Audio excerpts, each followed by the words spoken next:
Well, being a Brit, this one should hit close to home. That's right. Welcome back, folks, to more action. This time between France and England. You know, I feel like it's been a hot minute since I've seen some England. I've almost started to miss my own country in this game. Because all the time, it's always France, it's always Mongols. Now everyone's experimenting with China. It's almost like everyone forgot about England. And I'll admit, I can't blame them. I do feel like England, in a lot of ways, people kind of felt that they'd figured it out all the way up to Castle Age. It was a very kind of predictable move. Go longbow, just go longbow and spam longbow, get a few spear in there, and then maybe if you're lucky, you'll be able to transition or the game's over. Just build battering rams in most cases and end the game before you think about that. But maybe we're going to see something different here. Because the game's a little bit longer. It's not going to be a rush finish at least. It's going to be a mid-late game scenario. And that's cool. Maybe we get someone that plays out a little bit more like the 100-Year War, right? Maybe we bounce back and forth between the English longbowmen and the strong-armed French cavalry. And then back to some epic sieging. But we'll have to find out, as we're going to have a nice gold rush situation on this map. As you can see, both sides are going to be forced to play away from their bases towards these centers. They have at least got 2 small veins to work with. But this is a kind of interesting map to watch sometimes. Sometimes frustrating. And I'll explain why. I think... Oh, I don't even need... The screen explains why. The generation, folks. The problem with these cool concept maps was like, oh yeah, these guys have to get out of their base quickly. You got to kind of play towards the center. Who's going to make it to the center first? Who's going to TC expand there? It's risky, but it's high value. Who's going to get like that edge? Kind of gets stripped away when you get generations like this and you just go, so Ziggy has to run 1 million extra miles to get to the center compared to Vodka. That being said, I think it's actually about even in this situation despite this forest. And the reason is that if you look, Ziggy actually starts closer to this edge while Vodka is center mass, right? So if you were talking like equal, if you actually had a mirror matchup design and you cut it down like the side and then you flipped it over, you probably have a pretty like fair and interesting map. But these random generations, man, this is far from the funkiest, but it's definitely got some funky elements. I also find sneak points like this pretty impressive. If Ziggy gets around to the center quickly, just imagine him coming up here and actually placing an outpost. It seems like a trivial detail, but when we talk about vision being so crucial, it would never get spotted and it would show all the info flooding through. So I'd love to see if we get any kind of cute plays like that. Of course, we had a series from the other day when one of the players used the high ground in the mountains to scout out his opponent's base constantly without losing his scout or his opponent even knowing he had eyeballs on him. So that's the kind of cool thing around elevation. I'm going to love to see how players utilize that more and if they become more thorough in pursuing those elevated points. Because in that regard, I definitely give Ziggy the edge. You can see it over here as well, right? Another place where you could run up to the hills and put an outpost down and see everything coming a mile off. So Vodka... definitely feel uncomfortable for him looking at the layout of this map with these small kind of like foundational details, right? Especially when I also consider that while it's equal to run to the center, the difference that Ziggy has is getting to the center, while it might be equal, because he's close to the left side, he might naturally flow into this area, so he'll get past this kind of crux, this annoying choke point, and he might actually just conveniently be better placed to run in the center. That's before even considering if he 4 TCs here and works his way through the wood line, and he has a quicker access route anyway. These are all small kind of theory crafting details. Obviously, we'd have to do something like this to be more accurate. What does he actually see? And he does see that he's tree lined off there. But like I said, this gives him flex, right? He can either see this as an opportunity to defend more easily and then focus towards the north, or he can push past that choke point first and just kind of choke point this with walls. But opening-wise so far, the ranting has been long enough that we're getting into the landmark up because we didn't really see any interesting openings per se. Nothing too out of context or too out of flavor as we got Council Hall being built by England. And surprise, surprise, it's a school of cavalry being built by the French. Who could have anticipated this? Not me. Was the sarcasm too detectable? I felt like I needed to amp it up a little bit. We are in a game of England. There's one thing my country does well. We are very sarcastic. So stone already been gathered, so it looks like Vodka's going for the TC boom. I like this play. I genuinely think this is the sub-play that I've seen more England players discover now that the Lombo cheese is kind of fallen off, right, and it's not very effective. Lombo rushing is not that great in a lot of matchups right now, especially if you're going up against France.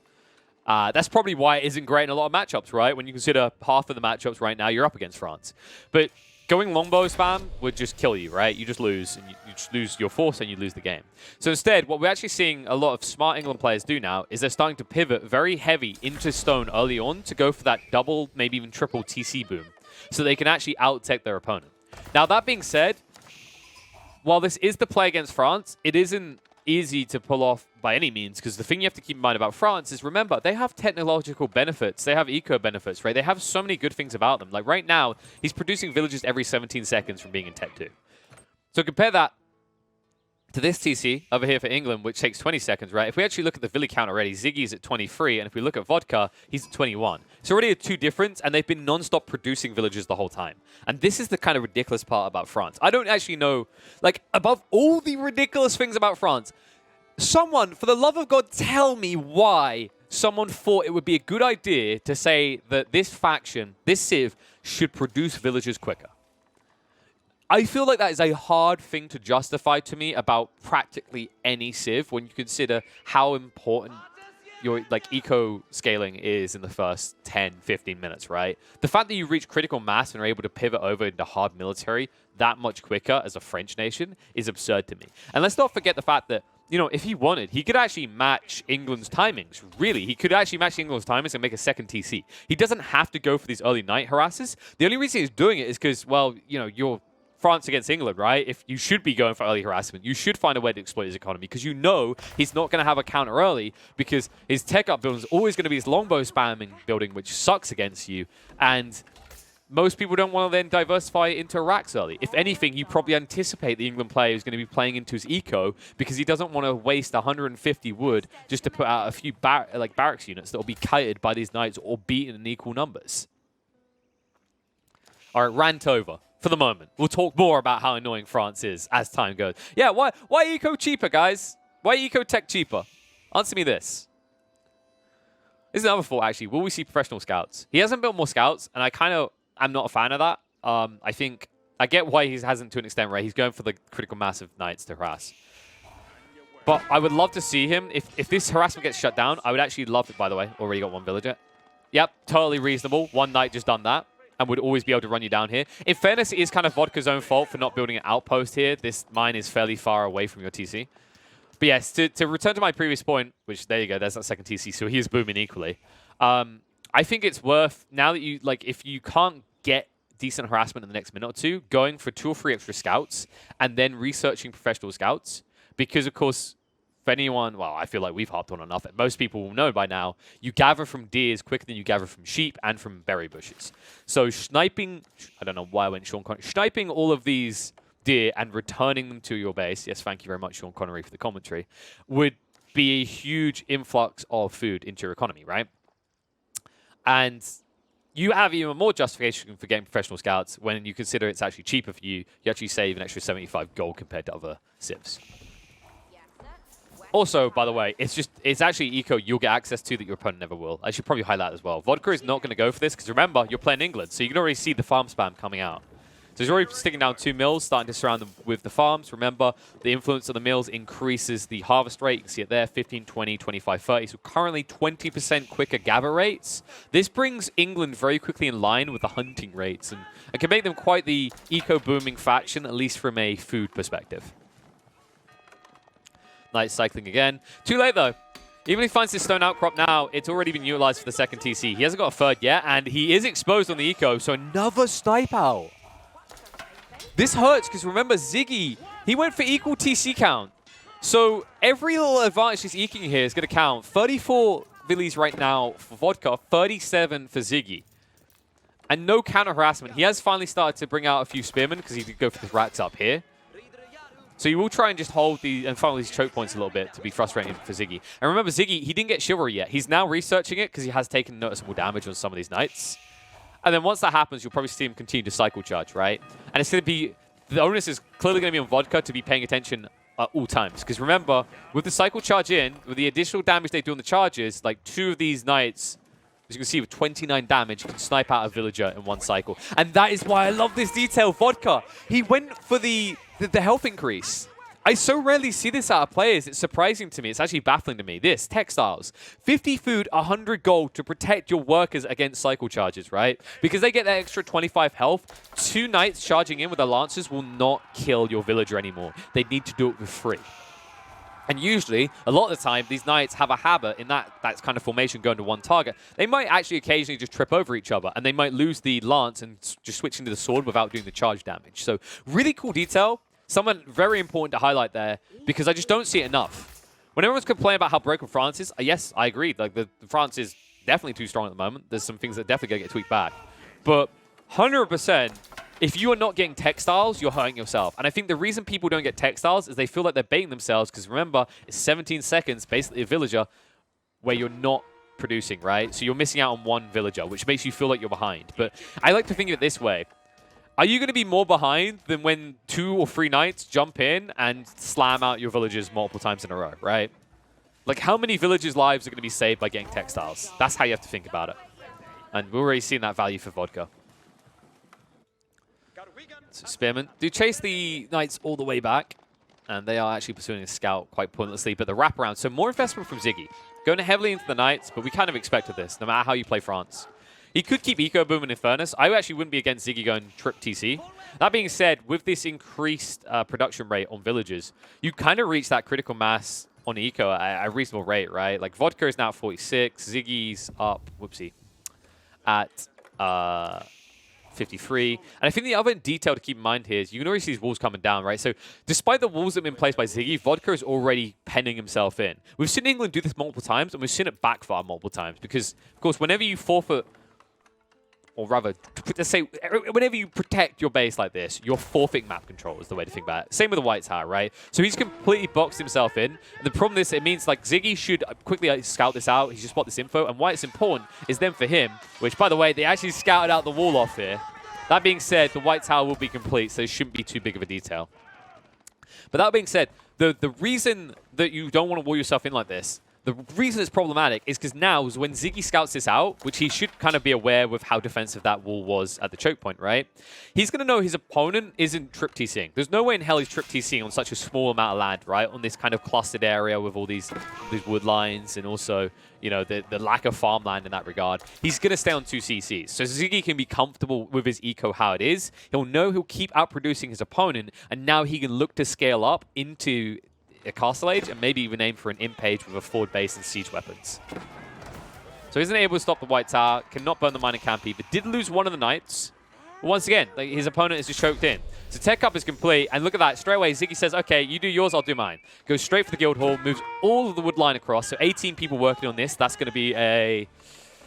I think that is actually 3.5 times build speed, something like that, because it's... so you get 2 times build speed with 4 people, 3 times with 10 people, and I think it's like 22 people or 24 people gets you 4 times speed. So still very quick timing. So in terms of how far he is behind his opponent, he's probably like half a minute behind, right? Which isn't bad in this situation because your economy is stronger. If we look at income per minute, like Vodka is doing really well on the food front, but the gold is still in Ziggy's favor. And this wood at 250 right now is because he pulled 18 people off of his wood line. So watch that bump up again in a sec. Not to mention the fact he now has a guild hall, which generates him resources. So walls burnt down and accessed again. I would love to see a forward base. And there, yeah, so there's the mining camps going down. So Ziggy just kind of establishing control, turning his 1/3 of the map into 2/3. And his opponent really has no answer because instead of even controlling 1/3 of his map, Vodka has decided to hold 1/9. Genuinely, guys, like square it out. He's got 1/9 of the map under his control. And we've seen how those games play out. If you play it into the ultra late game, you lose because you just don't have the resources to sustain.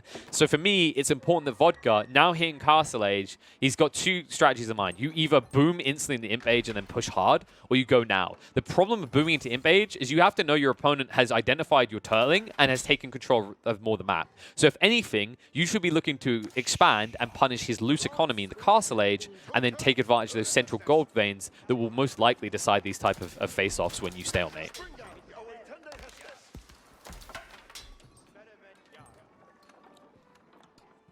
So I don't think there's been any new knights for Ziggy. He's cut production of them for the moment. And he is moving the Villi line out now.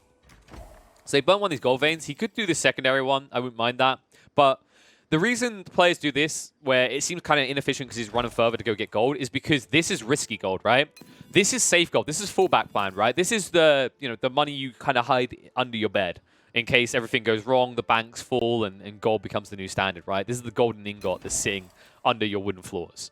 So that if he ever gets pushed back by Vodka, he will have this fallback plan. He will have access to 4,000 gold to stage some sort of counter strategy and make it push out again. Meanwhile, his opponent who will be stuck on these 2 gold veins for a while. If he screws up, he's going to be choked on gold quickly, and as we've seen time and time again, gold is usually the deciding factor. On both these sides, in fact. Like, the obvious one is on France, right? It's like, oh, Knights are so good, I want more Knights. And Arbors as well. Both these units take food and gold, yeah. But then even on England, right?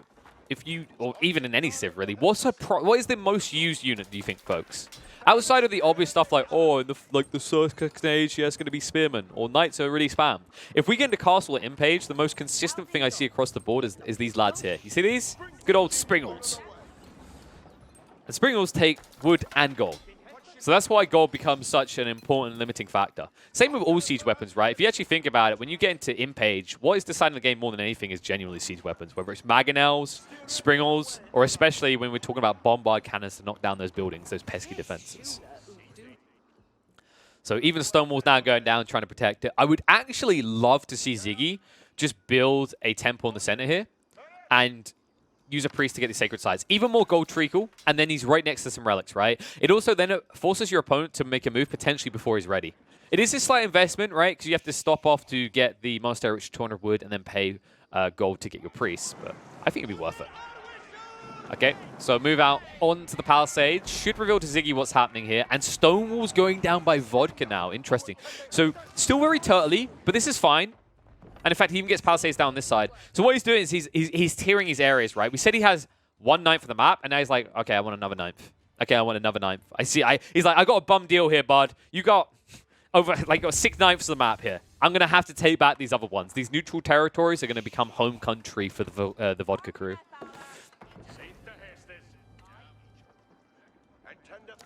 I was gonna say the Vodka Nation, but then it just sounds like some sort of nightclub. Hell yeah, guys. Here comes the Vodka Nation. Looking for more monies as they move out into the center. Look at those gold veins. The problem they're going to come into is if they come to the southern gold veins, you can already see Ziggy is halfway through building the Red Palace. So we talked about this tech up, right? So he's getting this really powerful keep. He's going to be a staging point for military influence because he can build, you know, stables and archery ranges that will build cheaper units next to it. And then he can stage force fights towards the north because the stone walls in the south will buy him some time so that even if he gets attacked here, he'll have reactionary forces in time. So no trip TC. No surprise there, though. If we look at the eco count, Ziggy's up at... Sorry, Vodka's at 79. Ziggy is up at... Yeah, 97. I told you guys, it's ridiculous. Okay, so Vodka now 80, but still 98. Almost a 20 difference. This is how it adds up, right? Because at first you're like, oh, it's just 18 seconds. Oh, 17 seconds. Now 16 seconds, right? Even if we kept the 18 seconds, we've been going for 18 minutes. Now, someone else can do the maths, but you can very clearly see how that adds up because it means, you know, if we just go by the 18-second standard, so you're saving 2 seconds on every villager, right? So every 10 villagers, you get an extra villager. So you see how that scaling becomes problematic, right? And we're seeing it here. We are at least seeing the Berkshire Palace, so both of them going for the mirror matchup keep defenses for the landmarks in the central type areas. A little bit more defensive from Vodka, but this protects him from a flank attack from the north, right? So if his opponent tried to sneak into his base, he'd see him coming and he'd be able to counter it. Whereas if you look at Ziggy's side, if his opponent ever breaks through the southern walls, there's a huge amount of open ground for him to just plow through. And while there is a choke point, this choke point is actually not guarded by anything by Ziggy. I would prefer to just see someone build a wall here to be safe. But then again, he doesn't need to do it right now because of all the forward bases, the forward scouting elements. He should be able to see something coming earlier. And he's already protecting the north side by putting up Stonewall Towers. So I like this move. I don't know if it's going to be quick enough. That being said, like, is this enough spearmen to burn it down? I think, yeah, this is definitely enough spearmen to burn it down. But it doesn't seem like Vodka has noticed. In fact, if we check his vision, I think he's just shy of what he'd need to see it. Yeah, he is. Okay, that's painful. That is quite frustrating. One detail we highlighted earlier that isn't being utilized, by the way, you can't get outposts up here now. I really think that was a missed opportunity with Ziggy. I don't even know if he scouted this route out, though. It's hard to see. Yeah, probably quite scout it. He did scout this one out, and I'm kind of disappointed to not see a outpost going down.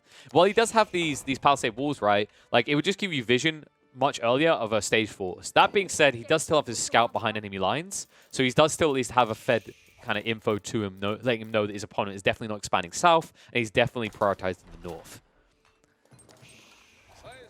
Nice over here. No forward military buildings being built right next to the Red Palace. He's got siege weapons coming out, and the cannons will scare away Vodka. He's like, okay, no, this is the wrong place to be. Loses a spring order on the exit. little bit costly. Really what he needs to get is a Treb if he wants to siege this, but he doesn't know what's standing behind this palace right now, and he has to feel like his opponent is ahead eco-wise, right? He knows he beat him up to the imp age, and he knows that he's had more control of the map to just milk all of these gold veins for a little bit longer. So no enlistment incentives being researched just yet. It's possible we see it later on, but remember, Ziggy's capped on gold because he's producing as many Springles as he can possibly get right now, alongside a treacle of Knights that are now being upgraded. So we're going to get Elite Knights soon. His opponent is up at Elite Spearmen. Now, remember, these aren't a bad counter, but they're not as strong as they're going to be. They're eventually going to get buffed. We've already had confirmation of that, that they feel like they need to maybe, you know, up the counter to the Horsies a bit more. But they will still trade their lives fairly well. Like, it's how many Knights? So he's got 11 compared to the 34 Spearmen. So Spearmen will win out right here, which is why he's starting to bring forward Hand Cannoneers and Arbors. Hand Cannoneers will just shred these Spearmen. 42 damage per hit. Slow movers, but honestly, when you're talking about those slogs when both lines engage, this could be the difference maker. Because right now, Ziggy has 0 range presence. Even though he's playing England, even though they have access to Longbowmen, he never went for them, right? Because you're against Knights primarily. But now they might have some value up against, obviously, like the Arbors, because Arbors are a little bit more pricey than Longbowmen.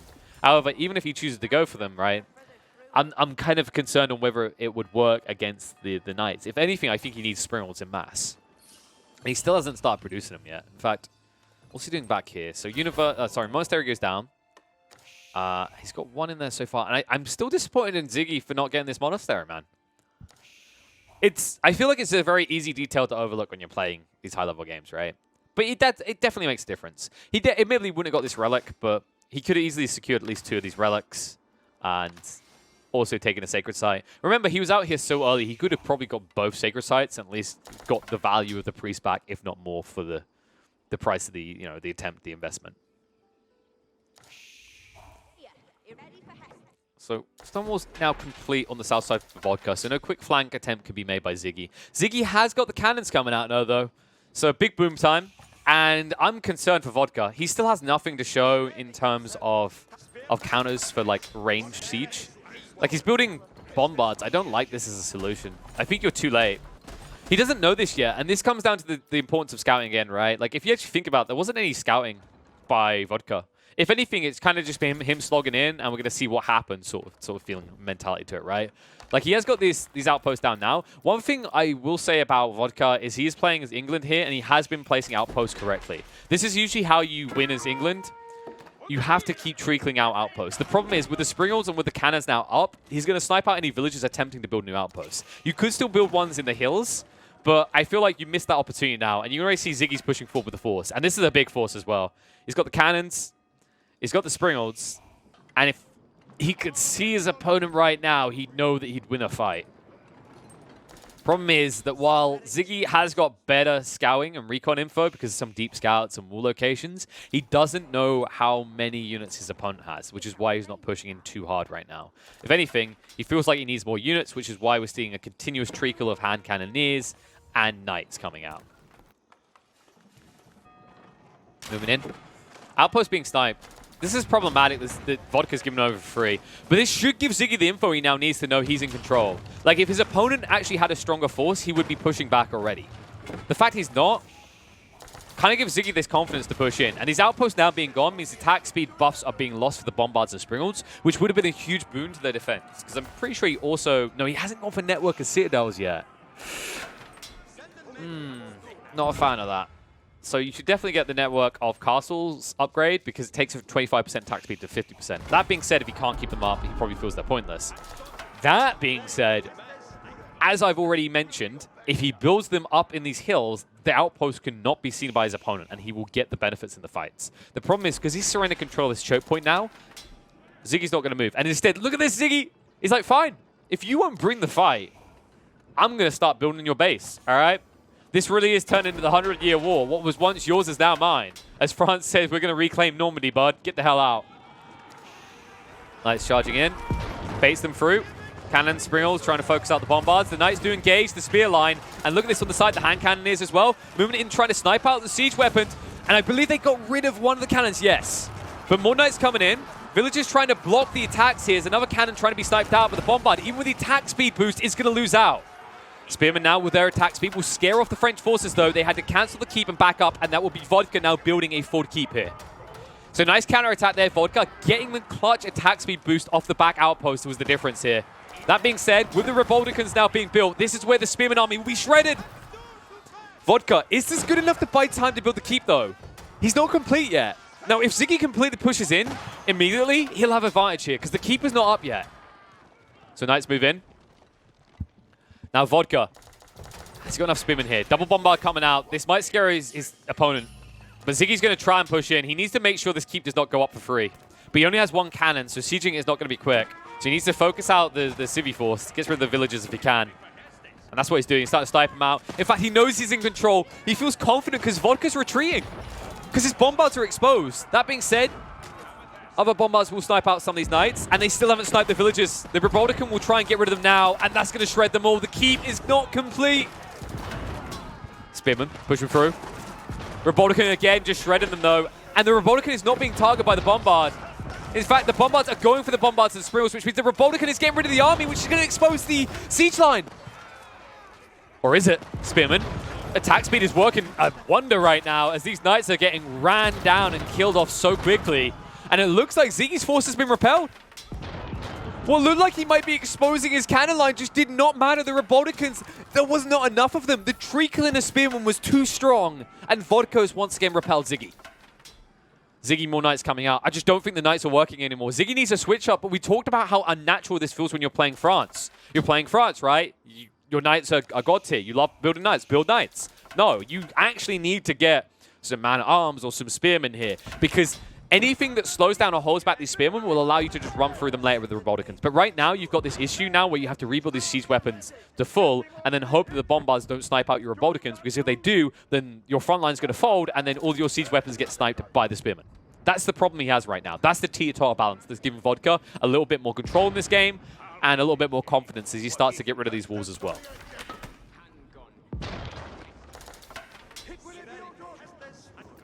And you can already see the problem that we're running into if we're the French player here. You're eco-capped. You're spending it all. Vodka is almost pop-capped, and he has plenty of surplus. So if he loses an army, he'll just rebuild it like that. Meanwhile, Ziggy, still rebuilding his army up, feeling the pain. Yeah, he has great income, right? If we actually look at the income per minute, it's pretty nice. It's pretty even. Pretty sizable, at least in the food and gold front. In fact, gold he's just milking. But now he's got bigger problems to worry about, because while he's rebuilding his army, Vodka is flanking to his main base. Oh, no, no, no. And yeah, there's a retreat. Ziggy, I think you're going to be too late here. Your knights will make it, but your cannons are going to be nowhere in the neighborhood. And your hand cannons, remember, this is one of the downsides of these units. They are slow, 1.12 movement speed. Now, the good news is that Vodka, he hasn't brought a fort villager, so there won't be outposts. And if there were outposts here, these bombards become more lethal alongside the spears that we saw in combat. But that is one detail that Ziggy's going to have in his favor fighting on home territory, is he doesn't have to worry about the attack speed. That being said, look at this. This is what I love to see. I was hoping Vodka was going to do this. A secondary force in the center starts to build these fort outposts to trickle in, and spearmen as well. But look, the artillery army is still here for Ziggy. He realized there was no point running it back because it would have taken a million years for it to arrive. Meanwhile, in Ziggy's base, Guildhall's exposed. Villagers move in. Spearmen trying to keep them away from the bombards, and the knights are going to charge in. But remember, the spearmen do trade better against these knights. Bombards just trying to get rid of the Guildhall, so damaging the eco of Ziggy in that regard. Not to mention all the villages that are being burnt up and spent here, as they cannot get rid of these bombards. The spearmen are just too strong. More knights to fall. And Cannoneers going to be targeted out by the bombards, one by one fallen. Still spearmen surplus here. The hand cannons have regrouped back in base, but there's an equal amount of spearmen here, and the bombards will give the edge to Vodka. Meanwhile, in the center, Vodka moves in with the spearmen onto the cannon line, starts sniping them out. And Ziggy, a little bit late on the micro. Spearmen, I don't think they're going to get a second one for their life. There's enough cannons here to just blast them off.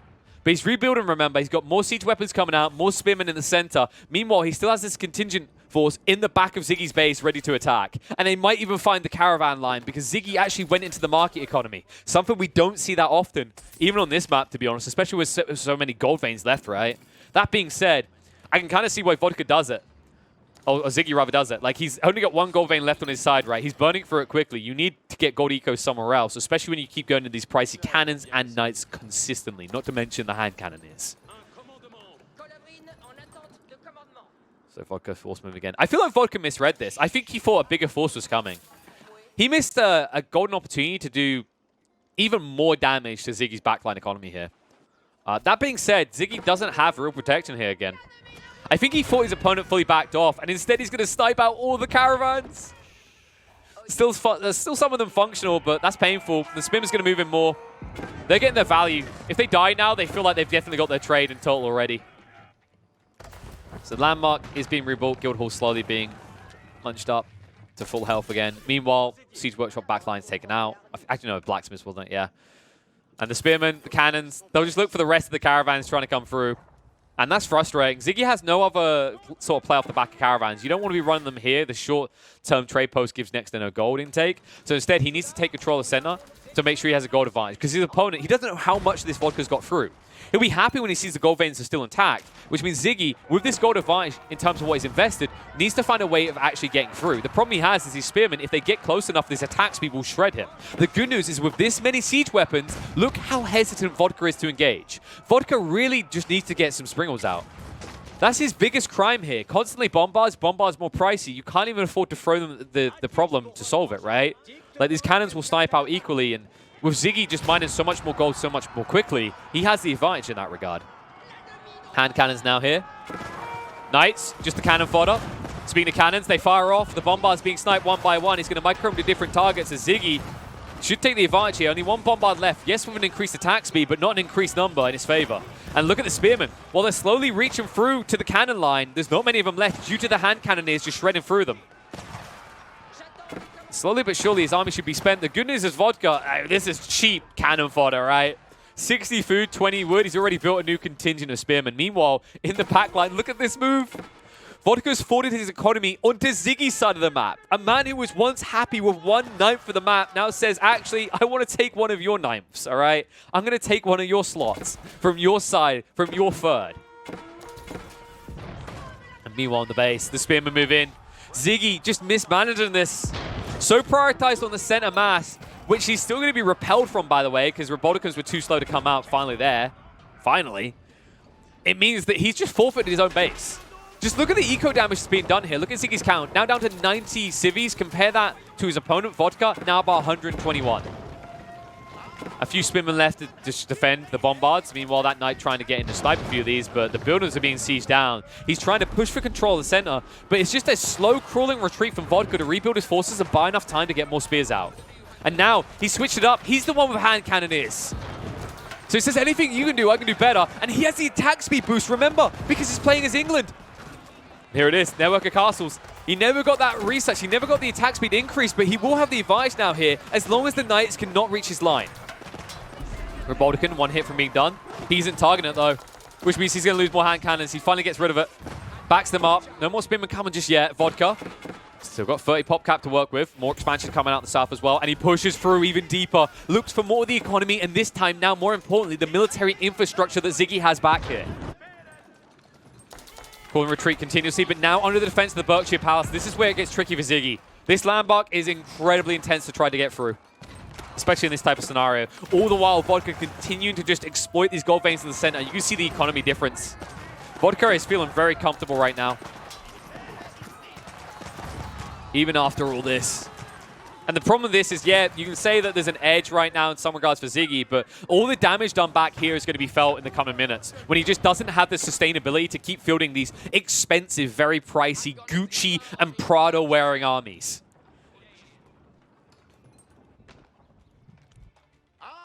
And yeah, siege through these walls as well. He's going to converge on the center, and that's pretty much going to be a wrap at that point. I mean, Ziggy, like, what do you have? You're not rebuilding your TC. This is the last year. I think he's just given up. This feels like a man who's given up. He has a central economy, but he's not rebuilding his village account at all. He's going to lose another TC on the back here. And I think everything's just boomed at this stage. I mean, Vodka up at 121. He can still just spam out units non-stop. 79 is now the count of villies for Ziggy. No center TC, just more military infrastructure to try and field an army to keep defending himself. But for what? It's one of those situations where the army rode out to war, but when they came home, the homes were burnt, right? The wives were dead. The kids had been sold into slavery. There was nothing left for them to protect even after they won the war. And here are the soldiers now arriving. They go, where are my wives? They look inside the cannons and they see that Vodka has been firing peasant wives at the structures to destroy them. He'll finally get vengeance on these bombards, but the infrastructural damage is hard and heavy from Vodka. Man, while his name may be Vodka, there has been nothing drunk about the way he's played this one. Pushing towards the Red Palace now. And the only thing red about it is going to be how much French blood is splattered across it at this rate. As the Villiers retreat towards it. Hand cannoneers continue to chase them down. Double bombard cannon going to keep him repairing. They don't have much of a choice. Keep him loyal. And while the spearmen have finally been cleaned up in his own base, there's just a new force to replace it. They say, oh, nice. With all those people dead, there's cheap housing to go around, so I'm going to get a good mortgage deal. I'm going to move into my new place. I'm going to start a family. And when my son grows up, do you know what he's going to be? He's going to be a spearman too. And that's enough to scare Ziggy the crap out of the game. GG gets called.